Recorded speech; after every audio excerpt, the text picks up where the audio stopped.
Every once in a while, you get the chance to interview somebody who absolutely amazes you. Stand by, find out, see what the epitome of a good person is. Coming up. Bring on the fire, bring on the rain, nothing can take you down. Hey, this is Derek with Life Voyages. Last week we had the opportunity, the good fortune, to interview a gentleman, Daniel Doc Jacobs, a combat Navy Corpsman. This man is an inspiration and should be a shining example of what a good person is. So we took last week's live stream and we've put it into a wonderful video.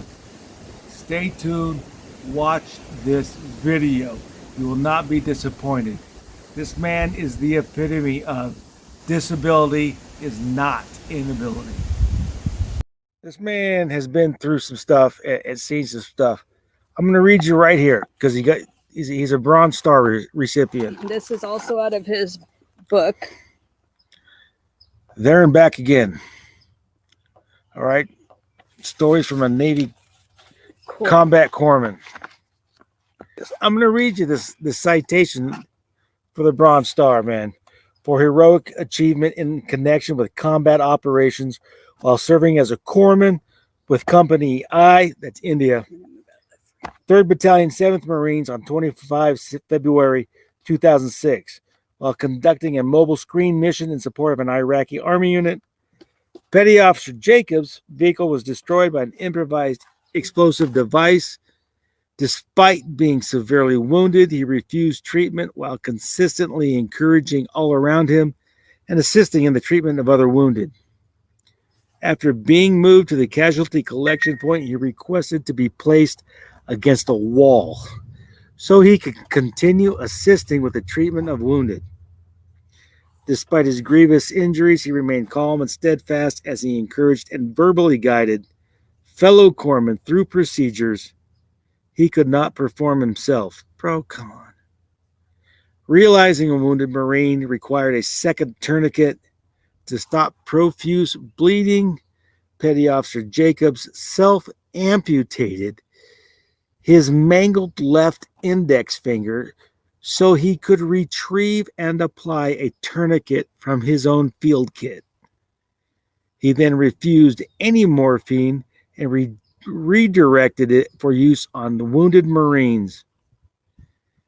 By his outstanding professionalism, self-sacrifice, and complete dedication to duty, Petty Officer Jacobs reflects great credit upon himself and upheld the highest traditions of the United States Naval Service. And the last line, the combat distinguished device is authorized. Come on, man. Come on, brother. All right, ladies and gentlemen, I'm going to bring this guy up. I can't hardly see in the sun here. Doc Jacobs, how you doing, brother? Doing pretty good, brother. How are you? Just another day. Just another day. I hear you. So, I hope it's all right, man, if I read that citation. Yeah, that was it strikes me pretty hard at the heartstrings every time I hear it or someone reads it or I have to read or talk about it, and it's pretty crazy. And something right now that I'm actually battling the military on is actually requesting an upgrade on that award because and I mean, you know, day one in boot camp, they tell you nobody cares about you more than you, right? And stand up for what's right. And so I come to find out that one of the notarized witness statements that was dated, notarized August 2016 when the original award packet was submitted, states that everything that I did that day was also under secondary enemy fire. And then I found out that going through medical records, while I was looking for pictures and evidence for my book, so I got stateside March February 28, 2006. So 3 days after I got hit. March 1st, 2006, the Navy at National Naval Medical Center Bethesda did a CT scan and found out that I had a fractured neck and back in the blast that was not submitted in the award packet as well. So Yeah. I actually have to fight for an upgrade, which would be awesome if I get it, because it would mean so much for our veteran community. So, but again, it kind of one of those heartstrings, you know. You gotta stand up for yourself, stand up for what's right, and keep plowing through, man. So that's Every great. day. But, oh yeah, as you know, yeah, and you know, the military, they train us to do awesome things, and you know, work as a team and all these incredible things, but they also have failures too. So, you know, it's and it's kind of the nature of government. They've got this whole this big picture thing going on, and the individual kind of gets lost. And if you don't, if you're not an advocate for yourself, you get swept under the rug. Yeah, which is sad, but you know, it happens. And so, luckily I've been able to turn this into a learning experience and better our fellow veterans. And I came to find out that actually four others from that day were submitted for awards and got downgraded, or just didn't get awards because, you know, one, they're a lance corporal, or two, it was expected of them, or three, there wasn't enough like notarized evidence. And so by me going through this process and navigating even 15 plus years later, I've been able to advocate for them and hopefully get some backdated Purple Hearts and Valor awards for some others. So it's actually turned into a huge positive. So I'm blessed that I've had this struggle, but also, again, you know, and it's put you in a position to help try and rectify a situation. Yeah. So that's the latest and greatest in my world right now, other than writing more books and advocating for that. Are you in another one? Oh yeah, but not an autobiography. Because of injuries and everything else that I've sustained, I've had 85 stateside surgeries, and being 35 years old with the arthritis everywhere, it kind of hits you hard. And so after publishing my autobiography, I've kind of turned into the writing as like a healing process. And I actually wrote a book throughout the whole pandemic that's sitting with the publisher right now, writing part 2 of that. And I've been asked to help write other biographies. So helping one lady out, not even a combat veteran, but an amputee, fellow amputee, lady with disabilities, and helping her with her story, and helping a fellow service, well, I guess veteran now, and her story. And so partnered with a former NFL player, and writing a book on transition to help military service members as they transition out of the military and into the civilian world. So we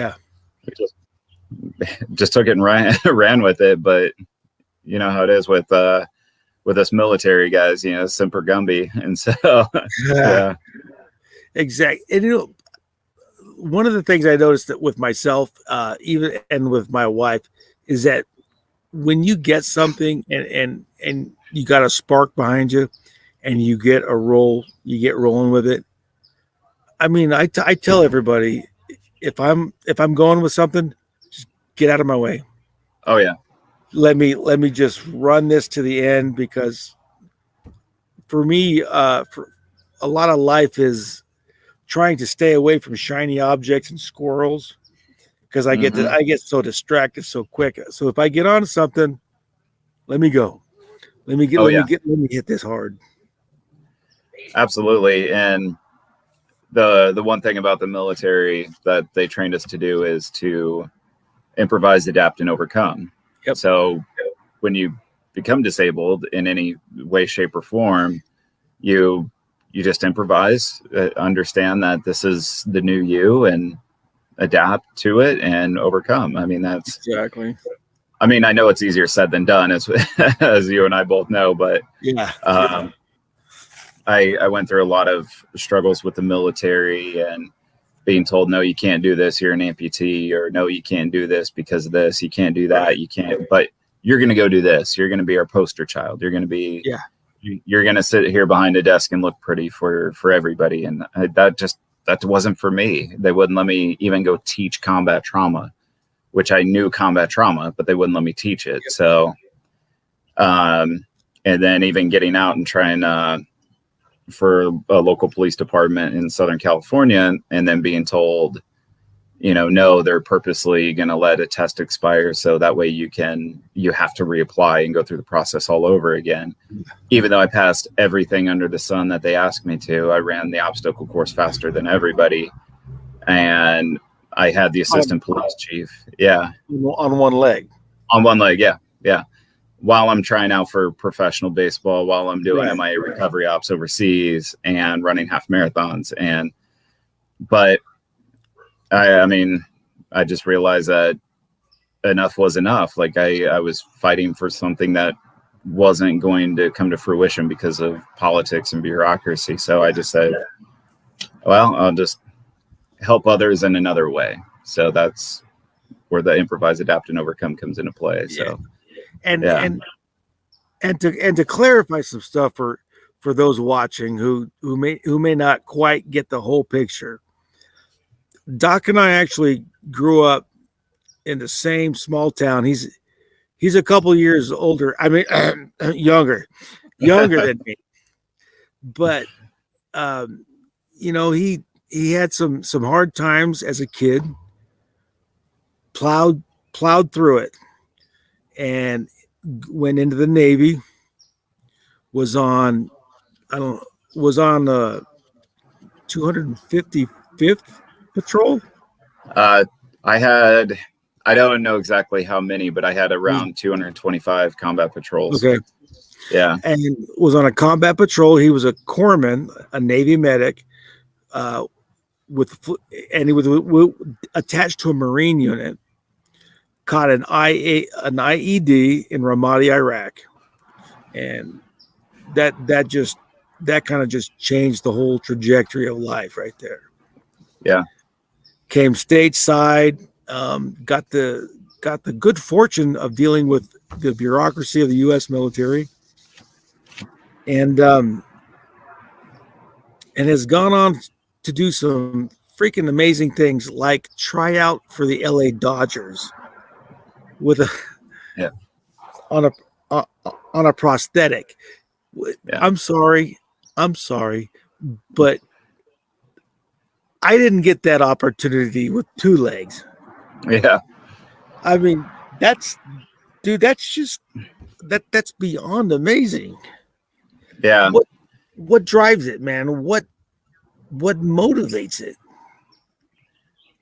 There's a lot of drive within to just do what I can to inspire people. And I mean, there's so many people out there that struggle with any kind of injury, illness, disease, whether you're a 35-year-old male like me that has had 85 surgeries, or you're a 22-year-old in college football player that tears his ACL, or, whatever the case may be.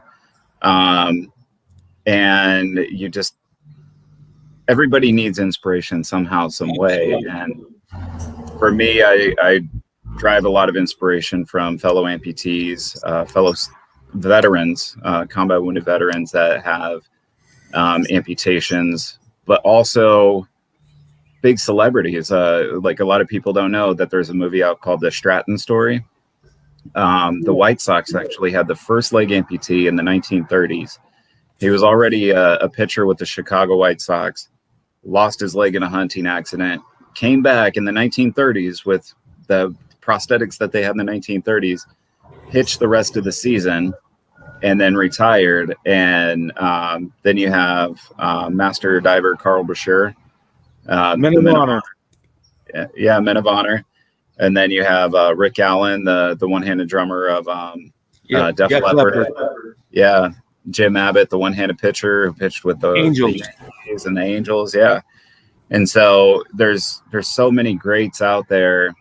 But then I also derive a lot of energy and inspiration from the youth team on the sled hockey team that I play on. Yeah, we all need energy and inspiration from so many people that I just try and be that for somebody else too, because I've taken a lot of that great positive energy from others that I just want to give it back. So that's where a lot of the drive comes from. Speaking of, okay, if you're going to be an inspiration, Yeah. How many marathons have you run? Marathons that I've actually gotten like medals for, whatever. I've done completed. Completed. I've probably run like 15, like half marathons, but after a while, I actually started collecting the medals and kind of, yeah, I was like, oh, those would look good in my office somewhere, or right now they're in my sock drawer. So yeah, which only has half the use. So hey, I read somewhere that you want to do seven half marathons on all 7 continents. Yeah, that's my next big mission is I want to run a half marathon on every continent, but I'm probably going to expand that because I don't want to isolate it to one country per continent. Right. So I think that I'm eventually going to expand from there. So like I had no idea until I researched this, but Australia, there's so many other countries in the Australian continent. But I want to run the New Zealand one. But Antarctica, I want to run the Kilimanjaro half and then climb Kilimanjaro after, Great Wall of China. So there's so many out there that I want to do. You could just you could just run around the block or at the house. Yeah, I know it sounds crazy, but I was a runner before. Actually did track at Kern Valley High. And I loved running. That was like a way for me to just get out, clear my head, and feel good about life. And because I mean, Southern California, man. I live in San Diego. It's beautiful to run in. So, yeah. Your YouTube channel, you got a handful of videos up. Are you looking for subscribers? Because I'm about to blast it. Yeah. I mean, if you can, my co-producer would love that. So, yeah, absolutely. We're gonna give me that. You gonna drop that link? Yeah, I'll drop it right. I got my producer. Okay. The wife. Yeah. We're gonna drop the link to Doc's YouTube channel. Check this out. So all of this stuff. I mean, I read all of these accomplishments you're doing, and jealousy is not the right word. I mean, envy maybe. Yeah. I'm like, Doc, can you slow down a little bit? Because you're really making me look bad. So you lost a leg and yet you stayed active duty. Yeah. Right. I mean, you had to fight the Navy or DOD in general. Yeah. To stay active duty, and you went back to work with the Marines. Yeah. Not only that, and this is on a prosthetic. So not only that, when you're done, when you get out of the Navy, you do your 8 years, you donated a kidney. Yeah.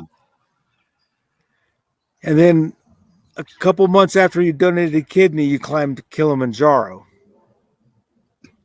Yeah. I know it sounds crazy. I was thinking if I was gonna try to one up Doc Jacobs, I'd have to donate like my heart or my brain or something, and I'm not sure anybody really wants any of that. Dude, that is badass. Thanks. I don't know. I have so much so much more that I know I can do for everybody. Absolutely. And I know I get a lot of flack from friends and stuff. They're like, "Oh, you don't sleep that much at night, whatever." And I'm like, "Well, yeah, my brain just keeps going. I don't know what it is. And then when I go to sleep, I dream. And then when I wake up, I text myself these dreams and I try and turn them into books. Like I just don't know what to do. I mean, I just can't stop." And I tell people, I say, I came home for a reason. I have to live every single day for every single service member that didn't come home, or first responder that didn't go home to their family. I live every day for them, and I live every day for every veteran now that needs some sort of inspiration, whether it's a text message, a phone call, whatever the case may be. I mean, I just can't stop helping people. Like I don't know. It's a good So quality. there's a lot more on my horizon too, and I know it. So yeah. And you actually came back 2 kids. Yeah, 2 kids, 2 wonderful, healthy kids, and so That's a good thing. yeah, I got 2 beautiful, healthy kids, and they're smart and they're funny, and that's all that matters, right? Yeah, I tell you what, man. When I got hurt, I can honestly say that I had 2 kids. The relationship, marriage went south. But those 2 kids, man, are the only thing that kept me from eating my pistol. Oh yeah. I'll be frank, because you go to work one day and you're kicking in a door doing a heroin bust. Hi Reggie. Hi bud. There's an accident. I mean, it was just a stupid accident that I had. Yeah. And you wake up with a nurse wiping your butt. Yeah. That's a hell of change, man. Oh yeah. Yeah. But the kids, they keep it real for you. They do, man. They keep you Yeah. grounded. They give you the only thing worse than, in my mind, the only thing worse than me being in my situation was seeing my kids, or picturing my kids cry, and realizing they're growing up without me. Yeah. I couldn't do that. Yeah. And it's tough too. I mean, I've had moments over the past couple of years too. So my son's 3.5 now, that I felt like I just wanted to just go away, shut down, turn off all social media, give up everything, and just go disappear somewhere in the Arctic Circle and live in an igloo and not give a shit about anything. And but my kids drove me, and then there's so much more to that, because then it's there for the kids, and then it's like, I don't want my kids to see me this way. I don't want my kids to see a depressed dad. Yep. And then you just, I don't know. I mean, I just want to leave a huge legacy for my kids, and for my kids to say, you know what? I want my dad that was my dad. Yeah. I'm exactly. blessed to call him my dad, and that was my dad. Yeah. And my daughter, I think she was in kindergarten, and they announced that the school was doing like a volunteer thing, and they were doing a no place for hate speech at city council. And I got a phone call from the principal that my daughter was the first one in her office volunteering. And my daughter wrote her own speech as a kindergartner. And I was just like, man, that is powerful. Like my daughter, I created that. And, and it's not just like I created that in a moment. Over 5 or 6 years, like I created that. And the apple doesn't fall far, man. The apple doesn't fall far from the tree. So all these, I think, man, in life, I think there are moments in a person's life that are they decide or they create the character. And Yeah. I look through this stuff, man, and brother, yours is like the shining example of what we should all kind of strive to be. That selflessness, and that need to help others is absolutely amazing. And Yeah. bravo Zulu, brother, bravo Zulu.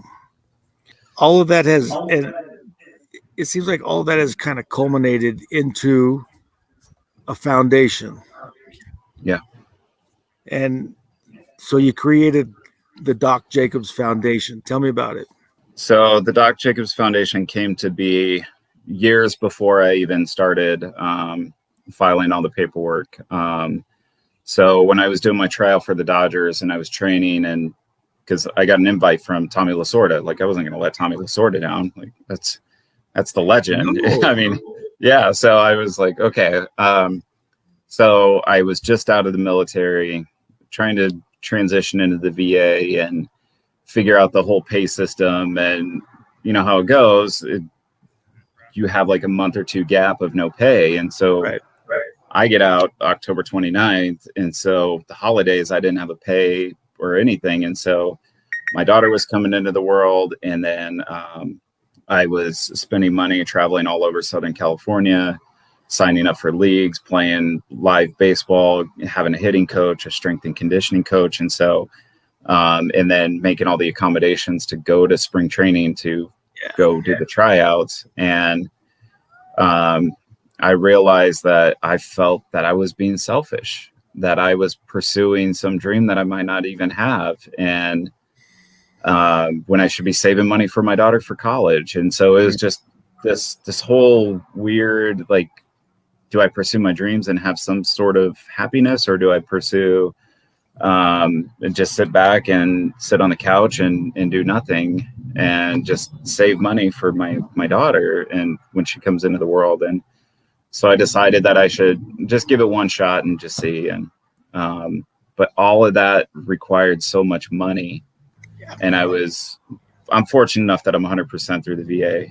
But then I started talking with other veterans, and I said, "Hey, man, how much does it cost for your kid to play sport? And like, what's your disability rating?" Like, I hate asking that, but and I find out that some people are 30-40%, and that's a couple $100 a month, and they're struggling to make ends meet and have their kid play sports at the same time. So I just said, enough's enough. Like, I'm gonna put together this program, and I'm gonna try and fund as many scholarships. And so to date, we've presented 41 scholarships and over $25,000 worth, and we're still going.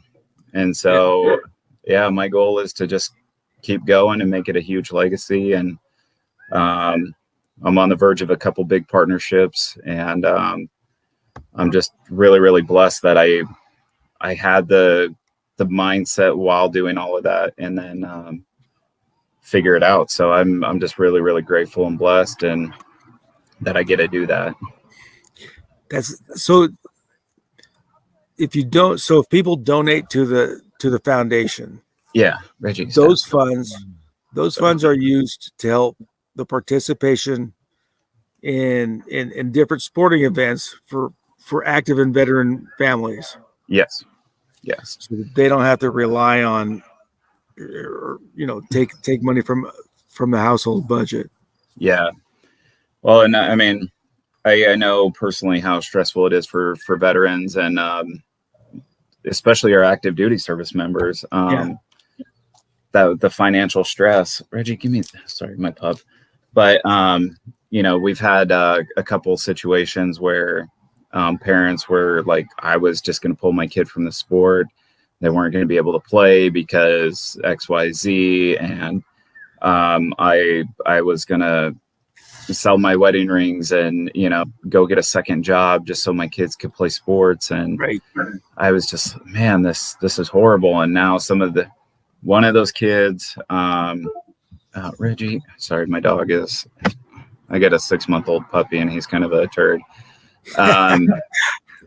But one of our first scholarship recipient, he's now playing college baseball, which wasn't on his horizon. He wanted to get drafted by pro baseball or go in the Marine Corps. And after some mentoring and talking with him, I said, it's okay to go to college. A lot of guys get drafted out of college. Like, it's fine. Go get an education while you play baseball. It's a win-win. And so another one of our recipients, he's now being coached by former Toronto Maple Leafs goalie. And so there's so many. Two of our other recipients, I think they won national dance competitions. And so, I mean, and honestly, we had one of the coaches, I went to one of the games, presented a scholarship, and they actually won the championship here in San Diego for like their local tournament. And the coach came up to me with tears in his eyes and said, thank you so much for giving the scholarship. If it wasn't for your scholarship, we wouldn't have had so-and-so, and he wouldn't have been our goalie, and we wouldn't have won the championship. And so it's like, amazing. So it's truly incredible. And I'm so grateful that I get to do that, because you could literally turn somebody's life around within, a matter of like a piece of paper. Just say, here's $1,000, go do great things. I believe in you. The foundation believes in you. Our donors believe in you. Go do it. You're awesome. And that's all it takes, is just one person shot. Believing in you. Yeah. Yeah. It's funny. I was looking at the website, and to see the increase in donations year per year. That's fantastic. You start out, you create the foundation, and your first year, and you're asking for donations from your friends and your family, and you're like, help us out. And but to see as it goes along, the exponential increase, that's amazing. That's all you can think about, is all the people that are benefiting from this. And frankly, I've always had a soft spot for kids. Oh yeah. They don't get a choice in life. They're kind of, they are literally at the mercy of adults. Yeah. So that's awesome, dude. Yeah. And coming from being a military brat and playing baseball at Kern Valley High, I couldn't go on some of the tournaments because we didn't have the money. And so I personally understood the impact of being a military family member. And it was horrible, but you just, as like you said, as a kid, you're at the mercy of the adults, and it could impact somebody's life. It could change their world, and you never know who's going to be the next Derek Jeter or, whatever. And it could just be from a scholarship and someone saying, I believe in you. Like, that's literally all it can take. Yeah, it literally is. It literally is. Just, if we could just get more of them out there. Yeah. And honestly, that's all it took for some of my times in the military too. And my ALPO, when I got to Ramadi, he sat me down and he said, I don't know what it is about you, Jacobs, but you're going to do great things. And that was the gist of the conversation. And that was it. Slap on the shoulder and go get him, kid, kind of a thing. And I was like, okay, cool. I'm 19 I just turned 19 years old. And in boot camp. And then I get all this training, and I'm not even 20 years old yet. And I have 48 lives in my hands. And so it's like, all right, hey, thanks, HM2. I appreciate that. Yeah. And then, you go off and you just, but that little word of encouragement just sits right back here, and it just grows and grows and grows. And then that's all you need. So you ever do the words of encouragement, those moments in life that you remember?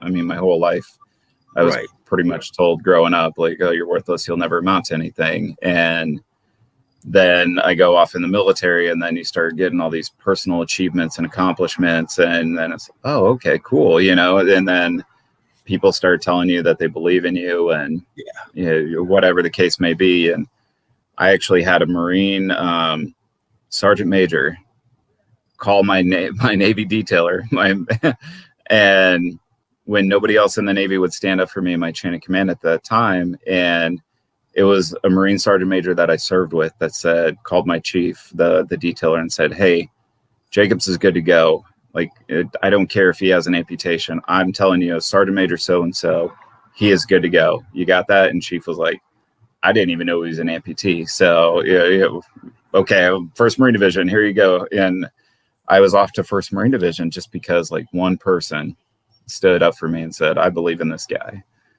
and he'll make a difference and change the world," whatever, you know. And then I become the first amputee in naval history to serve with an infantry unit. And like, that's awesome. And just because one person, That's about 10 steps beyond awesome, man. trying to pay that back in as many ways as I can. Yeah. And I think if all of us took a little bit of our time and did the same, try to pay it back, I think the world would be a lot better place. Yeah, I think so too. And I had an issue today. I was driving near Marine Corps, the MCRD, and I kind of messed up on this turn. It was like trying to get on Pacific Highway, but there was like 2 right turns and there was 1 right turn lane. And I was, kind of confused, and I'm not used to the area. And this guy comes flying up on me, cuts me off, and starts honking at me. And I'm just like, all right, guy, really? You have that big of an issue with this obviously mistaken signs? Like, there's so much confusion. And so I just honked back and I just wave at him. I'm like, all right, buddy. Yeah. If you're that mad about that, then you have some other problems, but I'm not going to let it ruin my day, bro. So it can't ruin it. Mm-hmm. You can't let it. Oh, hold on. I gotta go. There's a question here. Oh, Danny from Griswold Family Vacays has a question for you, Doc. Okay. It says, do you have a favorite teacher that you can remember, back when you were a kid? What made him the favorite?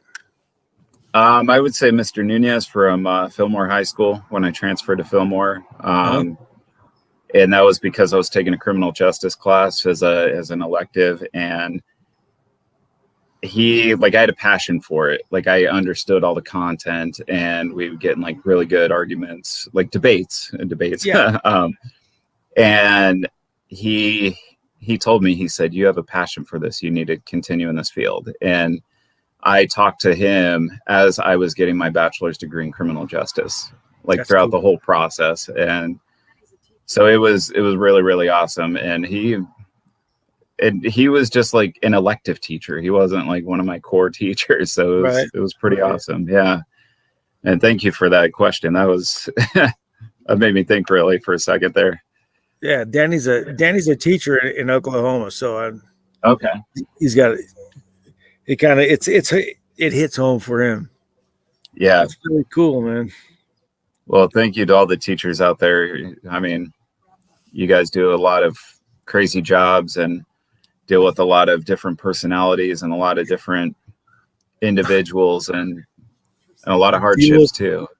Deal with a lot of personalities. That is the most diplomatic. Yeah. Yeah. I couldn't do it. No.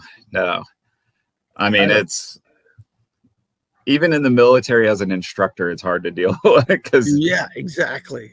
But at least we could tell them, hey, sit down, shut up, do this, do that. But then, as a teacher, you got to be very, very politically mindseted, but also have some sort of psyche there to understand that everybody's different, but also everybody learns different. And so I really commend teachers, especially nowadays. They got this much compassion. Mm-hmm. And they got about this much room to make a mistake. Oh yeah. Yep. Yeah, they're better people than I am because I've got about this much compassion. Yeah. Shut up, Johnny. Sit down. Yeah. I'll give you another one. Yeah. No, it really, especially in the in the world today where you got to worry about school shootings and stuff. It's I mean, it's scary business, and you don't know who's bringing what in, and then you have the pandemic on top of it, and there's so much. So literally, hats off to you teachers out there. I mean, it's very much. Yeah. Very much. Carol from Glorious Life on Wheels says, I taught 4th grade one day and I knew it was not my calling. Oh, man. That's about where I'm at. Yeah. It's definitely tough. But that's very cool, man. That is a lot of stuff, dude. So what's on the horizon? The next biggest thing is get my next book published, which is with the publisher. It's going to be called McCoven. I already have it copyrighted, and I'm writing part 2 of that. Spoiler alert! And but I actually wrote my daughter into that, and a lot of like her friends' dads are like, "Come on, man, really? That's the ultimate dad move. How can I top that?" And I'm like, "Well, she's going to be in part 2 too." So, no, and I got a lot more writing to do and foundation stuff. I'm finally in a spot where I'm hiring on a COO for the to run the day-to-day operations, so I can deal more like big league meetings and stuff. Were you doing day-to-day before that? Yeah, I've been doing day-to-day operations since July 20th of 2017. So coming up on 4 years of running everything day-to-day on my own, and it's been a lot of work, but I'm just really, really grateful because I wanted to grow with the organization. I didn't want to become too big too soon. So I wanted to grow with the organization, learn all the ins and outs, the legal side of it all, and just so that way I could be the best president CEO that I could for the organization and do what's right by everybody involved, whether it's everything from the scholarship recipient to the donors, the lawyers, the board members, the families, the veterans. So I just, and then I actually volunteered to climb Mount Kilimanjaro as team captain again. So that might be coming up in February, March. And then I also just got a speaking engagement for BMW. So hopefully that comes into play, but I won't do anything with that till February as well. So I have a lot of other projects coming out. I'm developing my own TV show as well. And as soon as as soon as I know like a release date or how that will be formatted, I'll definitely let you know so we can chat more about that. But definitely, man, keep me in the loop, brother. Yeah. So I appreciate it.